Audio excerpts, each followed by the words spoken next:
This is my question now. For previous episode, we were talking about pornography. Then we also started talking about phone. Pornography addiction, alcohol addiction, phone addiction. Are those actually the same thing, just with three different expressions? And if so, why would they be present in somebody's life? Well, they all access or stimulate the same chemical release, dopamine, norepinephrine, which we call the reward kind of chemicals in the brain. And so when we involve ourselves in that activity, we release those chemicals, which then makes us want to do that activity over and over again. So we've actually trained our brain to experience that sense of well-being, because that creates a feeling of well-being.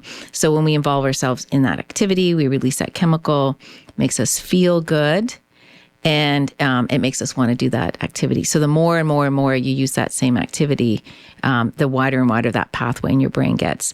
And so, with the phone and alcohol and pornography, we need to release those chemicals to get a sense of well-being. And so when we're feeling down or whatever it is, our brain wants to get to the quickest pathway to kind of create that sense of well-being, stimulate the brain, and calm whatever emotions or thoughts are coming up. And so whatever one you are nurturing is the one that your brain is going to get the fastest release from.